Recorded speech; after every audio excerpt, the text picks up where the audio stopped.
2022-2023 시즌 잉글랜드 리그컵 카라바오컵 우승팀 맨체스터 유나이티드로 결정됐습니다. 에릭 텐하 감독이 최근 맨유의 상승세 돌풍 이끌면서 자신만의 시대를 이끌었다는 평가를 받고 있는데요. 카세미로와 브루노 페르난데스의 경기 충돌 상황부터 텐하 매직의 작동법, 맨유가 6년 만에 우승 어떻게 차지할 수 있었는지 부버지 김현민 기자와 함께 분석해 보도록 하겠습니다. 안녕하세요. 네, 안녕하세요. 맨유가 알렉스 퍼거슨 감독이 은퇴한 이후 굉장히 헤맸는데 이제 좀 적임자를 찾은 것 같아요. 예, 그 무리뉴 감독 이후 6년 만에 그 공식 대회에서 그 우승을 차지한 거거든요. 예, 사실 무리뉴 감독이 우승 청부사로서 또 첼시의 최전성 시대를 열었던 인물로서 기대를 받긴 했는데 사실 맨유 시절은 성공적이지 못했잖아요. 그것도 그런데요. 무리뉴 감독 이후에 6년 동안 우승이 없었던 게요.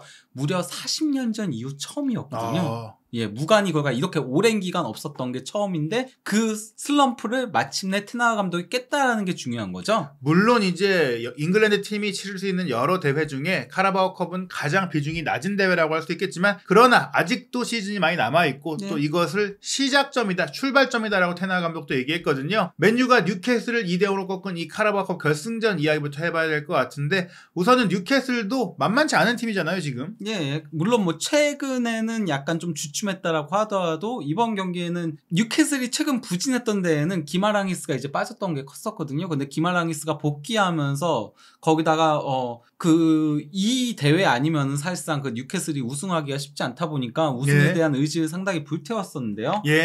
일단 이 경기에서 맨유는 주중 유로파리그가 있었잖아요. 유로파리그와 비교했을 때 이제 산초하고 완비사카 대신에 안토니아하고 달롯이 선발로 출전을 했습니다. 사실은 이제 기존의 오른쪽 풀백 주전은 달롯이긴 했는데 최근에는 완비사카가 달롯의 부상 여파 이후 주전으로 올라섰었고 또 안토니는 좀 조커로 활용되고 있었지만 적절한 로테이션이 가동됐다 이렇게 볼 수 있겠고요. 다만 이제 2명밖에 돌리지 않은 거는 많이 돌리지는 않았다는 거예요. 그러니까 그만큼 리그컵의 우승 의지를 불태웠다라고 할 수 있겠고요. 뉴캐슬 같은 경우에 올 시즌 맨유와 더불어서 4위 경쟁을 벌이고 있는 팀, 현재로서는 이제 토트넘에 밀리긴 했지만 경기를 덜 치른 면이 있기 때문에 올 시즌 이제 강호로서 명예회복을 한 시즌인데요. 뉴캐슬 같은 경우는 일단 그 포포 골키퍼가 지난 경기 때 퇴장을 당했잖아요. 리버풀전에. 그러면서 이제 결장하게 되면서 카리우스가 첫 출전하게 됐고요. 또 이제 최근 징계로 계속 결장했었던 기마랑이스가 복귀를 했습니다. 그리고 최전방 공격수로 이삭 대신에 칼럼 윌슨이 선발 출전했고요. 그리고 좌우 측면 공격수는 생 맥시맨과 알미론, 특히 알미론 같은 경우에 이제 올 시즌 뉴캐슬 최고의 측면 공격수로 자리매김했는데 재계약까지 하면서 큰 신임을 받고 있고 또 그 외에 조엘링톤이라든지 션 롱스태프라든지 뉴캐슬 역시 현재 가용 가능한 최고의 멤버들이 나왔어요. 또 키어런 트리피어가 오른쪽 풀백으로서 공격을 잘 이끌고 있는 선수고요.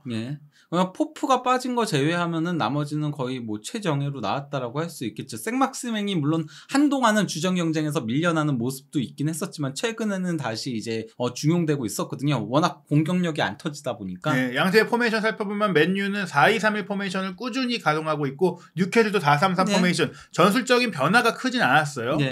근데 초반에는 뉴캐슬이 공격을 주도했습니다. 그러니까 맨유가 일단 지친 기미도 있었어요. 계속 3-4일 간격으로 경기들을 반복을 해왔었잖아요. 거기다 바르셀로나하고의 힘든 그 유로파리그 경기까지 치르다 보니까 좀 지친 기색도 있었던 데다가 뉴캐슬이 초반에 생막시맹이 상당히 활발하게 공격을 드리블로 이제 공격을 주도를 하면서 그러면서 슈팅 숫자에서도 32분경까지 4대2로 2배가 뉴캐슬이 더 많았고 그리고 점유율에서도 58대 42로 우위를 점했었습니다. 엎친 데 덮친 경우 이제 맨유는 26분경에 리산드로 마르티네스가 그 공중볼 경합 과정에서 셰어랑 이제 부딪히면서 머리 쪽에 조금 출혈이 나는 일도 있었거든요. 하지만 다행히 이제 리산드로는 계속 경기를 뛰었는데요. 특히 이제 맨유는 32분경에 실점 위기가 한 번 있었어요. 트리피어의 전진 패스를 받은 롱스태프가 수비 4명과 골키퍼 사이를 지나가는 그렇게 파고드는 날카로운 땅볼 크로스를 연결을 했고 이를 이제 생막시맹이 잡아가지고 양발 드리블로 달롯을 제치고 슈팅을 가져갔는데 데야 골키퍼가 선방을 했고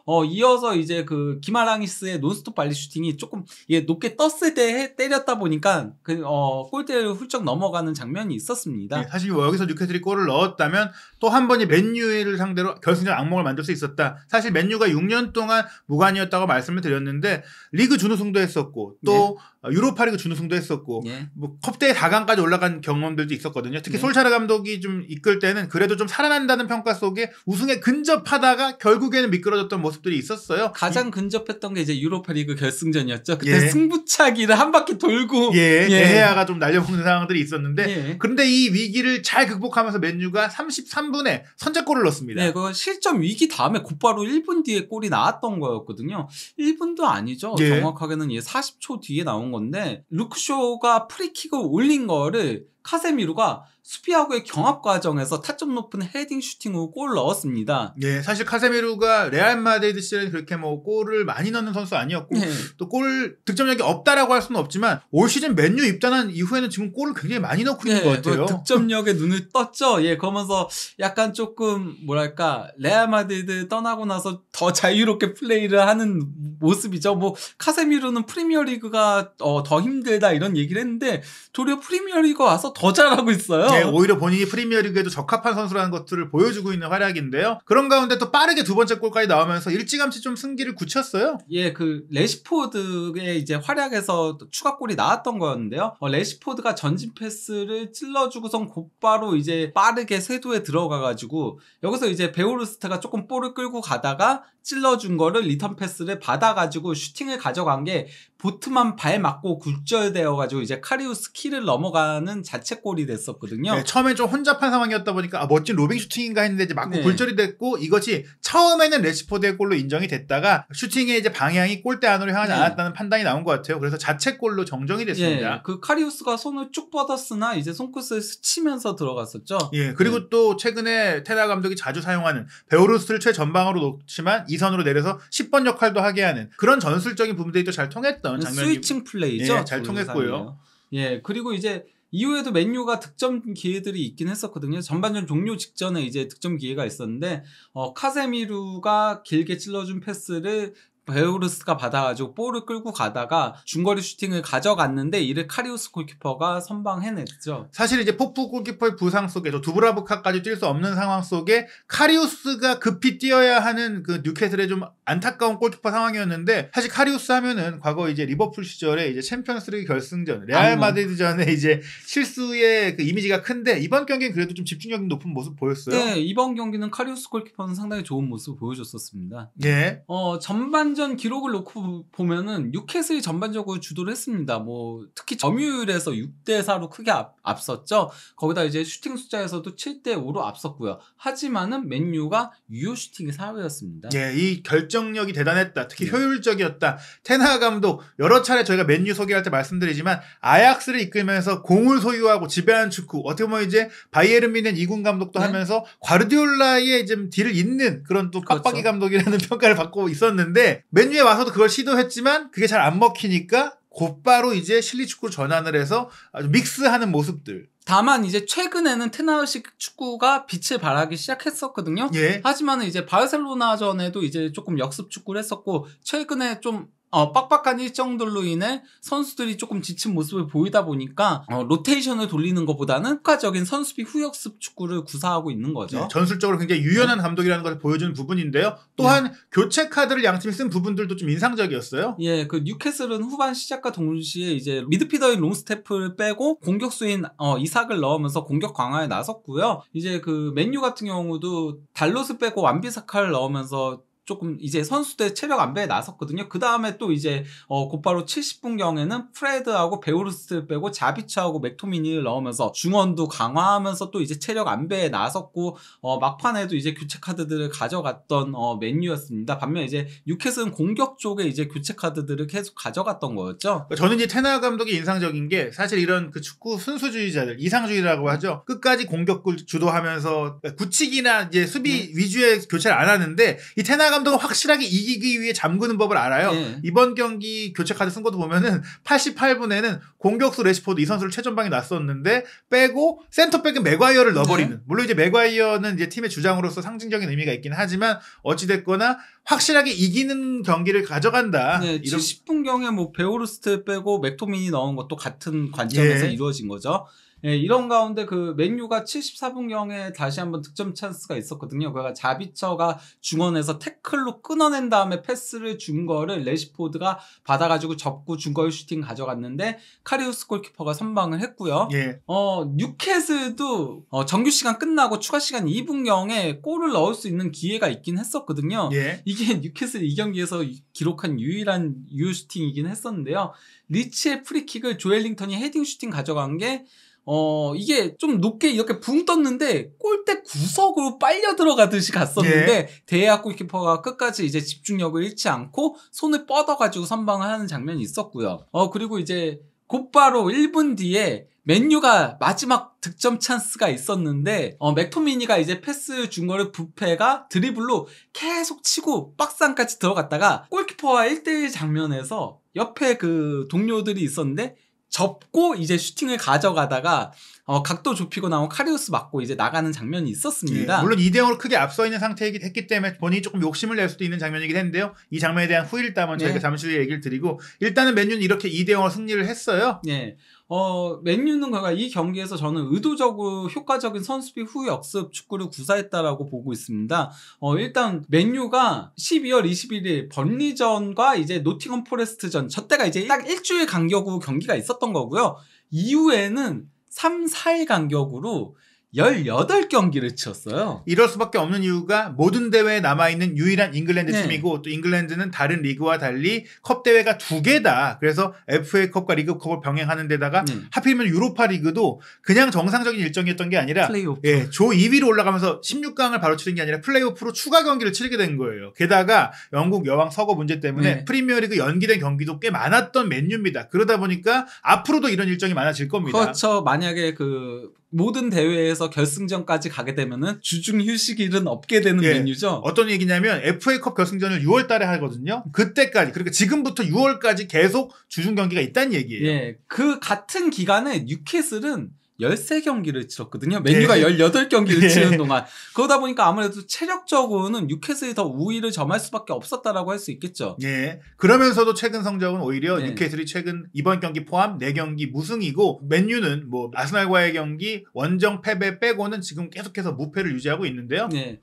그러다 보니까 이제 경기 기록을 놓고 봐도 기대 득점도 뉴캐슬이 1.1골로 0.9골에 맨유보다 근소하게나마 앞섰고 슈팅 숫자도 15대 14로 하나가 더 많았는데 이제 거기다가 무엇보다도 점유율에서 61대 39로 크게 우위를 점했거든요. 뉴캐슬은 점유 축구하는 팀이 아니잖아요. 그러니까 이거는 테나흐 감독이 의도적으로 이렇게 했다는 거예요. 그러니까 바르셀로나전은 원래 바르셀로나가 점유 축구를 더 잘하니까 어쩔 수 없이 그냥 조금 더 자기네들의 강점을 살리겠다였다면은 이 경기는 뉴캐슬도 원래는 점유율이 낮은 팀이거든요. 그러니까 그 테나흐 감독이 의도적으로 그래 너네가 점유해. 우리는 최대한 체력을 아끼면서 역습 축구를 하겠다라는 의도로 보였던 거인데 그런데 중요한 거는 유효 슈팅이 9대2로 맨유가 압도를 한 거거든요. 굉장히 치명적이고 결정적이었다는 얘기인데 저는 여기서 첼시가 떠올라요. 사실은 이제 감독도 이렇게 얘기할 수 있잖아요. 내가 잘 만들었는데 선수들이 골을 못 넣었는데 선수들의 슈팅이 안 좋은데 어떡해. 근데 이렇게 보면은 테나흐 감독의 맨유는 계속 이런 경기를 하고 있고 계속 날카로운 모습 보이고 있거든요. 그것조차도 훈련을 통해서 감독이 끌어내야 되는 게 아니냐는 걸 테나흐가 보여주는 게 아니냐. 거기다가 더 중요한 게 저는 그러니까 뉴캐슬이 유효 슈팅을 많이 가져갈 수 없었던 가장 큰 이유는 맨유 선수들의 육탕 방어. 이 경기에서 슈팅 차단이 무려 6회나 됐습니다. 사실은 이제 뉴캐슬 선수들도 슈팅이 안 좋았던 건 아닌데 슈팅이 골대를 아예 빗나간 건 7차례고 사실은 골대 안으로 갈 수도 있는 슈팅이었으나 잘 선수들이 경로를 막아냈다. 그러다 보니 기대 위협도 보면요. 뉴캐슬이 1.29로 이제 0.84의 맨유보다 우위를 점했거든요. 그러니까 공격을 주도한 횟수는 뉴캐슬이 훨씬 많았던 거예요. 단지 이제 슈팅에 있어서의 질적인 부분이 맨유가 더 앞서다 보니까 기대 득점은 그만큼 차이가 안 나게 된 거였죠. 그 결정적으로 이런 경기들은 또 점유를 내준 팀들이 주도할 수 있는 배경은 이른 시간에 선제골인데 그 선제골을 카세미루가 넣어줬거든요.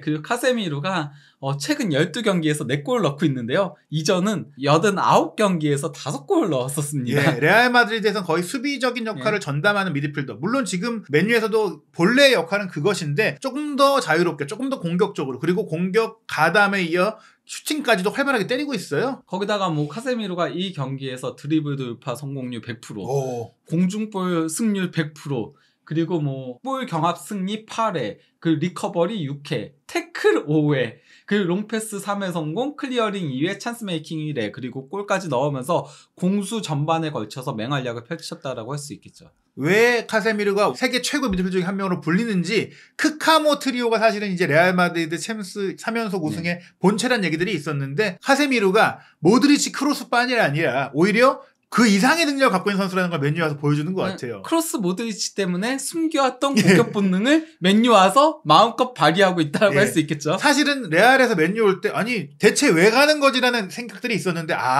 내가 이제 좀 더 왕이 되고 싶다. 지도적으로 내가 이제 조연이 아니라 주연되려고 하는구나 이런 느낌인 것 같습니다. 그 외에도 리산드로하고 바란 그 센터백 듀오도 상당히 좋은 활약을 펼쳤거든요. 일단 뭐 리산드로는 볼 리커버리 5회였고요. 클리어링 4회였고요. 그리고 태클 3회에 볼 경합 승리 3회에 그리고 무엇보다도 슈팅 차단 2회를 기록을 했는데요. 진짜 6탄 방어를 했었거든요. 특히 뭐 한번 머리 이제 출혈단 장면도 있었고 후반 초반에도 칼럼 윌슨이 다리를 높게 들면서 슈팅을 가져가려고 했는데 리산드로가 얼굴 들이밀면서 걷어냈었어요. 그 진짜 위험한 장면이었는데 그 정도로 몸을 아끼지 않는 약간 좀 뭐랄까 맨유 팬들한테는 비디치 옛날 그거 보는 느낌이 들지 않았을까 싶을 정도로 몸을 아끼지 않는 수비를 보여줬고요. 실제로 퍼디난드 비디치가 맨유 역대 최고의 센터백 조합으로 불리는데 바란이 또 퍼디난드 존경한다고 하면서 바란 리산드로가 그 이후 최고의 센터백 조합이다. 게다가 약간 그리고 스타일도 비슷해요. 리산드로가 조금 더 몸으로 들이박는 유형이라면은 바란이 조금 더 세련된 수비를 펼치죠. 물론 리산드로는 체구가 작긴 한데 이 아약스 시절에 테나 감독이 정말 중용했었고 또 이 선수를 맨유로 데려왔잖아요. 그러면서 테나 감독이 이렇게 얘기했었어요. 리산드로는 전사다. 맨유 팬들이 사랑에 빠지게 될 것이다. 근데 초반에 좀 이제 키의 문제를 드러내다가 요즘에 와서는 이제 텐버지 말이 옳았구나. 테나 감독이 무슨 얘기하는지를 확실하게 몸으로 보여주고 있고요. 그리고 이제 바란 같은 경우는 이 경기에서 100%의 경합 승률을 자랑을 했고요. 또 이제 공중볼 획득도 3회를 하면서 리산드로의 부족한 이제 높이를 바란이 채워주는 거죠. 거기다가 태클 성공률도 100%. 그리고 또 이제 클리어링 4회, 경합 승리 4회, 그리고 볼 리커버리 2회, 가로채기 1회를 기록을 한 겁니다. 거기다가 무엇보다도 바란이 얼마나 세련된 수비수인지 보여주는 게 파울이 하나도 없어요. 굉장히 그 깔끔한 수비를 했다는 얘기인데 이 선수 역시 레알 마드리드에서 이룰 걸 다 이루고 맨유에 온 선수인데 역시 뭐 프리미어리그 검증 무슨 말도 안 되는 소리냐. 프리미어리그 씹어먹는다 이런 것들을 보여주고 있어요. 사실 뭐 레알 출신으로서 공격의 호날두, 미들의 카세미르, 수비의 바란을 데리고 온 건데 원래 맨유 출신인 호날두를 빼고 카세미르와 이제 바란은 이름값을 하고 있다. 그리고 이제 데야 골키퍼 역시 이 경기에서 무실점을 또다시 기록을 하면서 맨유 소속 후 181경기 무실점 기록을 세웠거든요. 이게 그 맨유 역대 최다 경기 무실점입니다.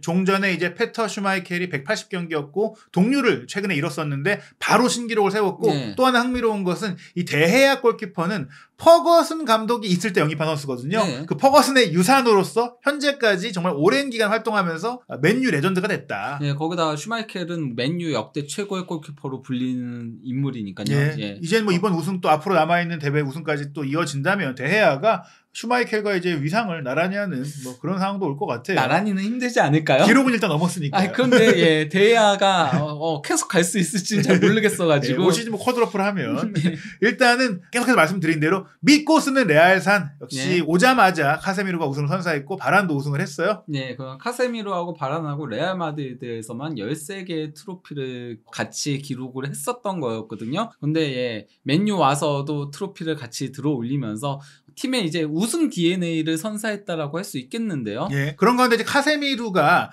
우승이 확정된 종료 휘슬이 울리고 맨유 선수들이 기뻐하는 순간에 브루노 페르난데스한테 찾아가서 화를 내는 모습이 화제가 됐습니다. 이게 뭐 때문이냐면요. 그 브루노 페르난데스가 물론 여기서 슈팅을 가져갈 수 있는 기회이긴 했지만은 옆에 이제 산초하고 맥토미니하고 더 좋은 찬스들이 있었거든요. 하지만은 여기서 한 번 더 접고 슈팅을 가져가다가 이제 각도 좁히고 나온 카리우스한테 막힌 장면이었는데 이것 때문에 이제 카세미루가 왜 패스를 안 줬냐, 더 완벽하게 득점 기회를 만들어야지 라고 한 건데 2대0으로 앞서고 있었거든요. 사실상 이거 놓쳐도 우승은, 왜냐면 추가 시간 3분이었으니까 그렇죠. 우승 확정임에도 이런 그 완벽주의자적인 성격을 보여줬다. 그리고 또 이것이 바로 우승하는 선수들의 습성이다. 끝까지 향상심을 잃지 않는다는 거죠. 이 장면 보시면 이제 브루노가 치고 들어가다가 수비를 한 명 제꼈어요. 제끼고 줄 수도 있고 슈팅할 수 있었는데 제 느낌엔 약간 오프사이드가 애매했긴 하거든요. 약간 산초가 앞에 가 있기도 했었어요. 그래서 이제 주저하다가 슈팅을 했는데 물론 조금 더 빠르게 판단했다면 애초에 줄 생각이 좀 있었다면 먼저 줄 수 있었겠지만 슈팅을 가져갔어도 물론 뭐 본인의 주발이 오른발이어서 그런 거지만은 왼발로 가져갔어요. 그렇죠. 여기서 한 번 더 이제 슈팅 가져가려고 오른발로 접었다가 그렇죠. 사실 막힌 거거든요. 뭐 어찌 됐거나 뭐 이후에 또 재밌는 장면도 있었는데 산초하고 브루노하고 이제 우승 세레머니 함께 하다가 이제 카메라가 잡아주니까 산초가 다음에는 패스해 줄 거야? 그러니까 이제 브루노가 막 웃으면서 다음에 해줄게. 이게 이제 분위기가 좋다는 얘기 아니겠습니까? 저는 어쨌건 그 중요한 거는 카세미로가 이런 식으로 선수단에게 우승하는 법을 가르쳐 준다는 거가 굉장히 중요한 게 아닌가 싶습니다. 이런 작은 하나하나가 결국엔 쌓이고 쌓여서 팀이 더 강해지는 것이다. 당장만 보는 게 아닌 거죠. 그렇죠. 앞으로 장기적인 거를 보는 거죠. 이런 부분은 테나하 감독도 마찬가지거든요. 테나하 감독도 리그컵 결승전을 앞두고 뭐라고 했냐면요. 리그컵 우승하더라도 카퍼레이드 없다. 우리 최소 2개 이상의 우승을 하기 전까지는 카퍼레이드를 하지 않을 것이다 라고 하면서 선수들이 집중력이 떨어지지 않도록 이렇게 당부를 했었거든요. 게다가 이제 인터뷰에서 무슨 얘기를 했냐면 우리는 지금 맨유를 복원하는 작업을 이제 시작한 것이다. 맨유는 원래 우승을 해야 되는 팀이고 이것은 처음일 뿐이다. 즉 우리의 목표가 애초에 우승컵 하나 들자 이게 아니었다. 거대한 시작 카라바오컵은 시작점을 찍은 것이니까 우리가 지금 결실을 맺은 게 아니다. 그러니까 다음 대회 즉 이제 곧바로 치를 FA컵 경기에 집중하겠다는 얘기고 이제 2개 대회 우승을 하고 카퍼레이드 한다는 얘기는 사실 남은 3개 대회 같은 경우에 거의 시즌이 끝날 때쯤에 이제 결과가 나오니까 다 끝나고 하겠다. 약간 이런 느낌입니다. 맨유가 이번 그 리그컵에서 우승을 차지하면서 엄밀하게 따지면 5년 278일 만에 우승을 한 겁니다. 횟수로 이제 6년이라고 말씀드린 거예요. 유로파 리그 우승하고 나서인 거거든요. 이게 그 1977년부터 1983년까지 6년간 우승을 하지 못했던 이래로 최장기간 우승을 최근에는 그러니까 그 40년 만에 그러니까 우승을 6년 동안 우승이 없었던 거였죠. 그러면서 이제 무리뉴 감독 시대 그 유로파리그 우승은 어떻게 보면 큰 성과였어요. 물론 이제 맨유는 챔피언스리그에 나가던 팀이기 때문에 유로파리그, 유에파컵 이 대회를 뭐 많이 치른 팀은 아니지만 어찌 됐거나 이제 유로파리그로 개편된 이후 특히 허거슨 감독이 물러난 이후 맨유가 꽤 침체기를 겪다가 그래도 무리뉴 감독이 와서 우승컵을 들었었는데 그 뒤에 이어진 침체는 더 깊었거든요. 그런 과정 속에 테나의 우승은 또 내용조차도 대단했기 때문에 큰 박수를 받고 있습니다. 거기다가 이제 그 테나 감독은 네덜란드 감독은 처음으로 이제 리그컵 우승을 차지한 감독으로 이름을 올렸고요. 잉글랜드 리그컵에서 네덜란드 감독으로는 최초의 우승. 이제 네덜란드 감독으로 루이 파날 감독이 맨유에서 FA컵 우승을 하긴 했었는데 또 이제 테나 감독이 카라바오컵 우승을 하면서 성과를 냈고요. 거기다가 이제 그 테나 감독이 무리뉴에 이어서 감독 데뷔 시즌에 리그컵을 우승한 2번째 감독이 됐습니다. 사실 당시에 무리뉴 감독이 유로파리그도 우승했지만 또 카라바오컵, 리그컵도 우승을 했었어요. 물론 무리뉴 감독이 뭐 당시에 그래도 이제 명성에 걸맞는 첫 시즌을 보내긴 했었는데 테나 감독은 그때보다도 더 뭔가 이제 기대감, 내용적인 측면, 또 특히 이제 그때보다 더 팀이 떨어져 있던 상태에서 끌어올렸기 때문에 많은 박수를 받고 있습니다. 왜냐하면 아직도 맨유는 올 시즌에 3개 대회 우승을 더 할 수가 있어요. 일단 뭐 리그 같은 경우는 1위 아스널과의 승점 차가 8점 차고요. 아스널이 이번 주말에 승리를 거뒀기 때문에 그래서 이제 8점 차가 된 상태인 거죠. 하지만 뭐 아직 포기하기는 이르죠. 뭐 아스널하고 맨시티하고 둘 다 최근에는 비교적 흔들리고 있다 보니까 충분히 역전 우승을 노려볼 수는 있는 상황이라고 할 수 있겠고요. 그리고 또 이제 FA컵도 5라운드에 올라가가지고 웨스트햄과 이제 경기를 치를 예정이고요. 그리고 유로파리그 16강전에서 레알 베티스와 경기를 가지게 될 예정이죠. 사실 뭐 웨스트햄 같은 경우도 다들 아시다시피 현재 프리미어리그에서 생존 문제가 위험할 정도로 전력이 떨어져 있고 또 FA컵에 신경 쓸 때가 아니거든요. 맨유가 로테이션을 돌린다고 하더라도 또 홈에서 경기하기 때문에 충분히 유리한 그런 상황이고 그 뒤에 이제 맨유가 리버풀과 프리미어리그 경기를 3월 6일에 바로 치르게 되는 빡빡한 일정인데 리버풀의 지금 경기력을 생각한다면 사실 맨유가 안필드에 가서도 뭐 이길 가능성이 높지 않겠느냐. 리버풀이 주말 그 팰리스하고의 경기에서도 승리를 거두지 못했죠.